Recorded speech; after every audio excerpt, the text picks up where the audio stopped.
शुरू करूं। शहीदों की चिताओं पर लगेंगे हर बरस मेले, वतन पर मिटने वालों का यही निशान होगा। हम हैं राजस्थान के नए जिले बने डीडवाना कुचामन में, जहां पर डीडवाना और कुचामन के बीचों बीच स्थित मौलासर पंचायत समिति और मौलासर के पास स्थित है खाकोली गांव।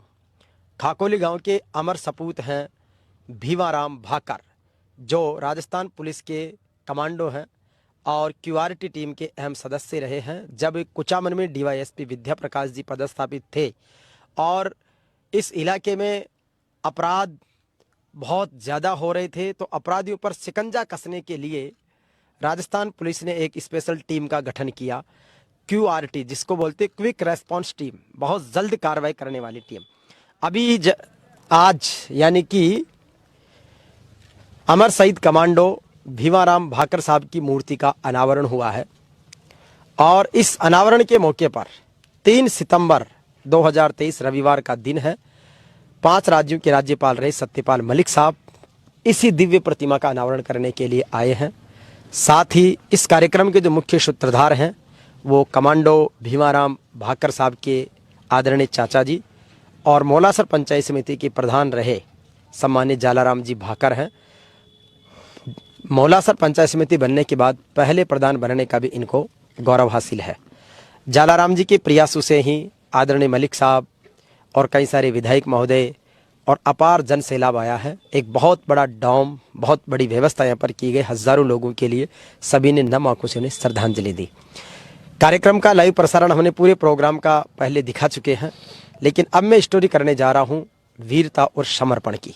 तो सबसे पहले हम जालाराम जी से जानेंगे कि भीमाराम भाकर का जो जन्म है वो खाकोली की धरा पर आपके भतीजे हैं, किस तरीके से उसका बचपन बीता, फिर वो किस तरीके से पुलिस सेवा की ओर गया और कितने वर्षों का उसने सफ़र किया और किस तरीके की बहादुरी की शहादत उसको मिली। भीमाराम का जन्म इसी छोटे से घर में हुआ है ढाणी में, और उसकी शिक्षा पहले तो गांव में थी, उसके बाद में मिडिल स्कूल तक वो यहाँ मौलासर में पढ़ा, उसके बाद कुचामन की। पढ़ते पढ़ते ही 2013 के बैच में उनका पुलिस में सिलेक्शन हो गया। तो पुलिस में भेजने की इच्छा नहीं थी, लेकिन ठीक है वो एक तैयारी चालू रखे, कहीं दूसरी जगह सेट हो जाएगा या तैयारी करेगा, दूसरी जगह नंबर आ जाएगा तो वापस अपन चेंज कर लेंगे। ठीक है, करते करते फिर वो तैयारी नहीं कर पाया। हम छोटा मोटा उसको काम धंधे में लेना शुरू कर दिया, और पुलिस की भी नौकरी करता था। कुचामन में उनकी ड्यूटी थी, तो वहाँ हमारे घर है कुचामन में भी, तो वहाँ वो छोटा मोटा हमारी मदद भी करता काम धंधे में। तो वहीं से दूसरी तैयारी नहीं कर सका। पुलिस में वो 13 से 17 तक 4 साल की सर्विस हुई। 4 साल की सर्विस में सर उसकी बहादुरी के किस्से अनेकों हैं। जब यहाँ पर आतंक और अपराध बढ़ रहा था तो पुलिस ने उसका सिलेक्शन किया क्यूआरटी टीम के लिए, और उस समय यहाँ के बहुत डायनेमिक और दबंग ऑफिसर थे विद्या प्रकाश जी, जो अब एडिशनल एसपी बन चुके हैं। तो विद्या प्रकाश जी की टीम का वो अहम किरदार था, हिस्सा था। उसने जब यहाँ पर अपराधियों पर शिकंजा कसने लगा तो उसकी बहादुरी के काम जो थे, किस प्रकार से डिप्टी साहब का जो विश्वसनीयता थी और उसके जो काम थे, उस काम की बहादुरी के पर कितना गौरव है। जब से वो क्यूआरटी में थे मैंने उनका देखा, डिप्टी साहब ने उनको 4-5 लड़के थे वो, और उनको अपने बेटे के समान वो रखते थे। और भीमाराम था, वो शुरू से हमने देखा है वो इतना सजग और इतने सरल स्वभाव का था। तो हमें जो इनकी उम्र हुई थी शायद 23 साल में वो कभी हमसे वो गलती नहीं मानी, गलती नहीं की। बहुत भावुकता का पल है ये, और एक ऐसा ओबिडेंट बेटा और जिसकी कर्तव्य के प्रति इतनी निष्ठा, घर के कामों में भी हाथ बटाना, मात्र 23 साल का युवा जो अपनी कर्तव्य परायणता के लिए लगातार अग्रसर था। लेकिन एक समय आया और ईश्वर शायद कई बार ऊपर भी अच्छे लोगों की दरकार होती है, इसलिए ईश्वर ने उनको जल्दी बुला लिया। उनकी बहादुरी से उनके बचपन के बहुत सारे साथी हैं, उनसे कुछ बड़े हैं कुछ छोटे हैं। ये वो सारी टीम है, इसको पूरा जूम करके सबको दिखाओ। ये वो सारी टीम है जिसने भीमाराम जी भाकर की मूर्ति अनावरण के कार्यक्रम को शानदार टीम वर्क से सक्सेस बनाया है। चाहे किसी को वॉलंटियरशिप के रूप में पानी पिलाने की जिम्मेदारी दी, किसी को भोजन प्रसाद की जिम्मेदारी दी, किसी को टेंट की दी, किसी को ट्रैफिक पार्किंग की दी है, या जिस भी रूप में जो भी जिम्मेदारी दी है उसने पूरी बखूबी ईमानदारी जिम्मेदारी के साथ में निभाई। इसीलिए आज का ये कार्यक्रम कई सारे मायनों में ऐतिहासिक है। चूंकि हम लोग बहुत सारे कार्यक्रम प्रदेश भर में करते रहते हैं, मैं एक इवेंट मैनेजमेंट का आदमी हूं। इवेंट मैनेजमेंट की दृष्टि से इस कार्यक्रम की शानदार व्यवस्थाएं थी।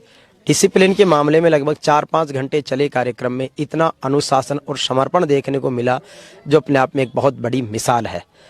दूसरा मैं चाहूँगा कि भीमाराम जी की कुछ यादों को उनके जो साथी हैं वो भी व्यक्त करें, और किस तरीके से उनका जब शहादत हुई तो वो भावुक पल उस समय का कैसा था, जब गांव वाले गौरवान्वित थे उसकी बहादुरी पर, लेकिन एक गम था कि वो हमसे बिछुड़कर बहुत जल्दी चला गया। तो आप में पूर्ण जा बता। वो एक बहुत ही साधारण और सरल स्वभाव का व्यक्ति था। जिस भी व्यक्ति से एक बार मिलता था वह व्यक्ति ये सोचता था कि मैं इस व्यक्ति से बार बार मिलूं। कोई भी व्यक्ति होता था उसकी वो अत्यधिक मदद, अपना बनकर मदद करते थे, और वो इतने मिलनसार थे कि जब भी उनकी याद आती है तो हमारे भी उसके बारे में सोचकर आंखों में आंसू आ जाते। तो ये वाकई में भले लोग बहुत याद आते हैं। हमारे बीच हरिराम जी हैं, जिला परिषद सदस्य, जो जालाराम जी भी अभी वर्तमान में जिला परिषद में भी है, उनके साथी है। हरिराम जी भागुराम जी हैं। भागुराम जी आपके तो पुत्र समान ही थे भीमाराम जी, तो किस तरीके का अपनत्व, किस तरीके का स्नेह उनके प्रति रहा? देखो, भीमाराम जी के जितने बढ़ाई करे उतने ही कम है। भीमाराम जी जो कार्य किया 4 साल का पीरियड में, 23 साल की उम्र में, वो कोई शख्स नहीं कर सकता। और उसको श्रद्धांजलि, इसी तरह श्रद्धांजलि सभा रखी गई है, और उसको बहुत बहुत धन्यवाद है। उसका मान सम्मान है। वो मान सम्मान बहुत बड़ा होता, परंतु भगवान ने मंजूर नहीं था। लेकिन फिर भी आएगा सो जाएगा राजा रंक फकीर, तो वो तो एक समय आने पर, क्योंकि 23 साल के से मुझे याद आया, भगत सिंह मात्र 23 साल की उम्र में फांसी पर झूल गए।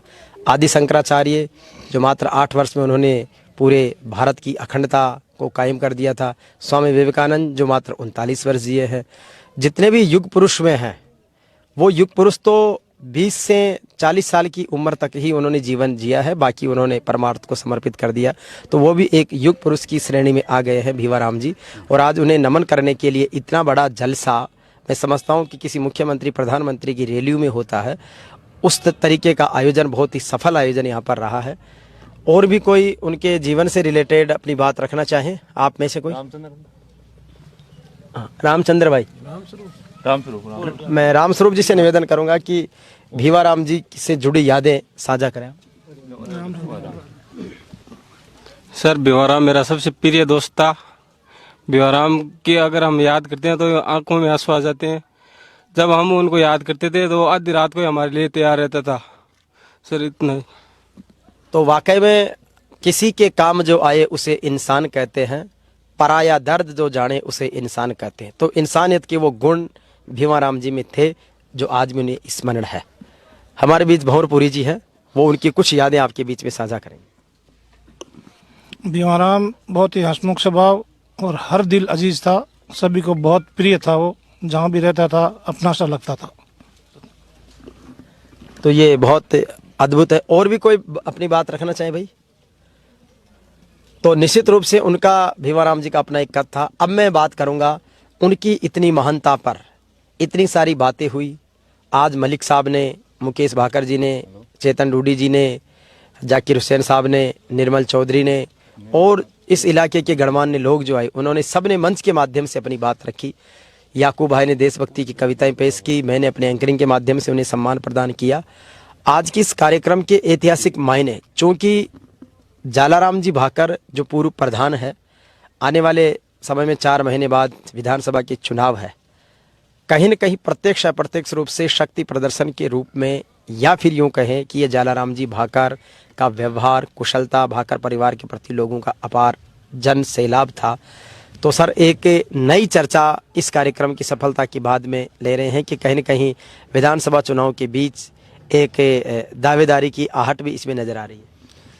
देखो, इसमें कोई दावेदारी वाला ऐसा कुछ नहीं था। लोगों को प्रोग्राम तो करना ही था। फिर राजनीति करते हैं तो मैंने सोचा कि ठीक है, इसी टाइम करना है। बाकी जो लोगों की भीड़ और जो जन से लाभ था, वो तो सिर्फ व्यवहार और भीमा की वो श्रद्धांजलि सभा या भीमा के प्रति जो लोगों का लगाव था, वो लगाव था। भीमाराम में मैं कहना चाहूँगा कि डिप्टी साहब के पास जब से वो था ना, उस टाइम हम घर वाले जितना नहीं रहे, उससे ज़्यादा वो डिप्टी साहब को वो दुख था। और आज भी वो इसी वजह से नहीं आ पाई कि यार मैं आ नहीं सकता। वो ये भावुकता के बहुत बड़े पल हैं। आपने सभी को सादा सत्यपाल मलिक जी को एज ए चीफ गेस्ट के रूप में बुलाया। क्या बड़ी प्रेरणा मलिक साहब से आप लेते हैं? मलिक साहब, मैंने सोचा किसान नेता है और किसानों के लिए वो विभाग बोलते हैं, तो मैंने सोचा मैं वहाँ से मलिक साहब को बुलाऊं। और वैसे मैं पार्टी से राजनीति करता हूँ, कांग्रेस से करता हूँ, लेकिन फिर भी मैंने मलिक साहब को बुलाना सही समझा।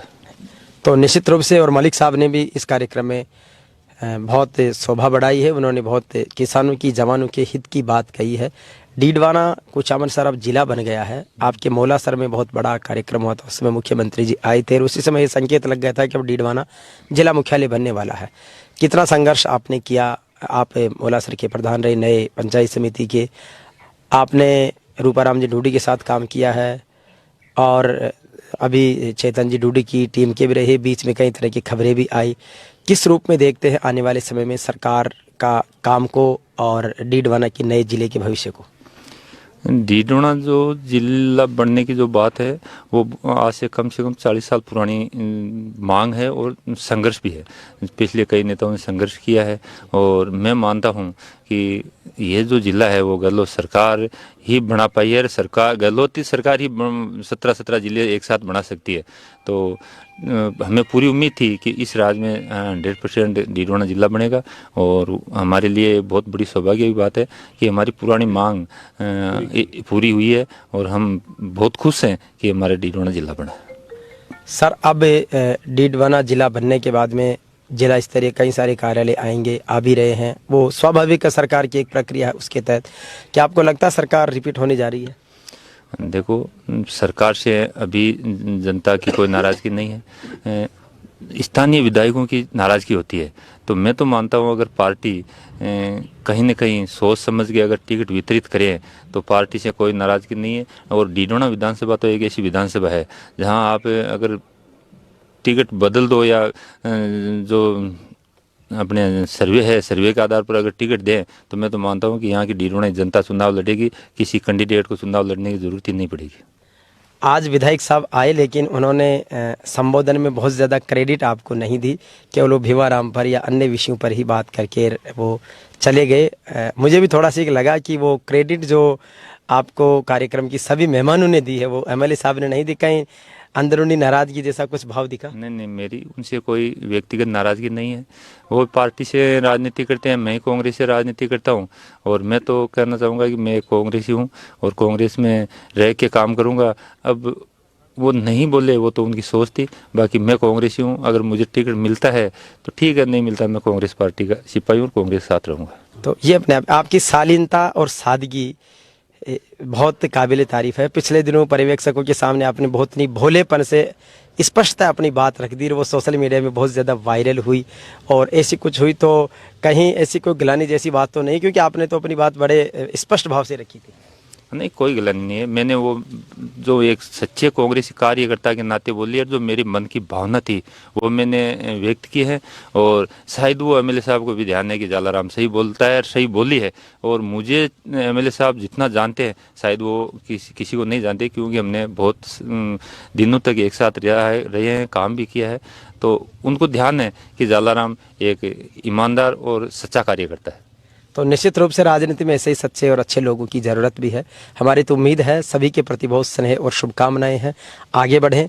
और आज का ये दिन मैं समझता हूं कि एक नई इबारत लिखी, लोगों में एक कर्तव्य निष्ठा का भाव आए। सभी लोग जो यहाँ पर आए हैं उन्होंने कर्तव्य निष्ठा का संकल्प लिया है, देश के लिए, समाज के लिए, इलाके के लिए लोगों की एक दूसरे की मदद का ये संकल्प लें। तो ये वीरता और समर्पण की कहानी जो थी वो भीमाराम जी भाकर की थी। क्योंकि मेरा भी पहले जब मैं कार्यक्रम में नहीं आया था, उससे पहले ये था कि भीमाराम जी क्या सेना के सिपाही हैं, बीएसएफ के हैं, आर्मी के हैं, एयरफोर्स के, नेवी के हैं। लेकिन यहाँ आने के बाद जब सारा पता किया तो लगा कि वो राजस्थान पुलिस के जांबाज सिपाही थे और उन्होंने इस तरीके से अपनी शहादत दी है। कर्तव्य निष्ठा का ये सफ़र जारी रहे और ऐसे महान पुरुषों को हम देव पुरुषों के रूप में मानते हैं। उनकी समाधियों पर उनके जो मूर्ति स्थल है उनको प्रेरणा स्थल मानकर हम सब जीवन की प्रेरणा लें। एक बार पुनः मैं खाकोली की इस पावन माटी को इन शब्दों के साथ प्रणाम करते हुए कार्यक्रम का विसर्जन, इस कहानी को विसर्जित करता हूँ कि देश के दुलारे जिस रास्ते से होके गुजरे हों, ऐसी कोई पगडंडी ऐसा ठाव छूकर चलिए जहाँ पलते हैं प्रेम और संस्कार, सपनों का ऐसा कोई गांव छूकर चलिए। जिंदगी लिख दी जिन्होंने देश और समाज के नाम, राह की दरख्तों की छाँव छूकर चलिए। पुण्य चारों धाम का बनेगा हर एक काम, घर से चलो तो माँ के पाँव छूकर चलिए।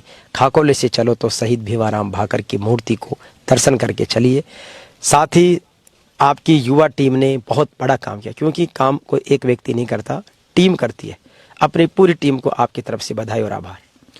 मैं पूरी पंचायत को और मैं पूरी टीम को बधाई और धन्यवाद देता हूं कि मुझे इस प्रोग्राम में कुछ नहीं करना पड़ा। पूरे गांव वालों ने लग के सारी व्यवस्था देखी, मैं तो एक सिर्फ माध्यम था और इन्हीं लोगों ने सारी व्यवस्था देखी। सारे सब लोगों को उनको खाना खिलाना, चाय पिलानी, पानी पिलाना, सारी व्यवस्था है वो हमारे गांव के और भीमा के साथी और पूरी पंचायत ने इसमें सहयोग किया है। तो उस सहयोग के लिए साहब ने पूरी तरह धन्यवाद दिया है। यही होता टीम लीडर का कि वो अपने ऊपर क्रेडिट नहीं लेके सबने काम किया, पूरी टीम ने काम किया। तो ये टीम के सदस्य हैं, हो सकता कुछ सदस्य यहाँ पर मौजूद नहीं हो, लेकिन उन्होंने भी बहुत अच्छा काम किया है। तो जिसने भी प्रत्यक्ष और अप्रत्यक्ष रूप से इस कार्य को किया है, सफल बनाया, उसके लिए बहुत सारा धन्यवाद। जय हिंद, जय भारत, जय राजस्थान। आभार और धन्यवाद बहुत बहुत। शहीद कमांडो भीमाराम भाकर अमर रहे, अमर। शहीद कमांडो भीमाराम भाकर अमर रहे, अमर रहे। भारत माता की, भारत माता की, भारत माता की। बहुत बहुत धन्यवाद, बहुत बहुत आभार। इसी के साथ में और ये कार्यक्रम का जो लाइव है वो हमने पहले से डाल रखा जेयूपी मीडिया पे। धन्यवाद।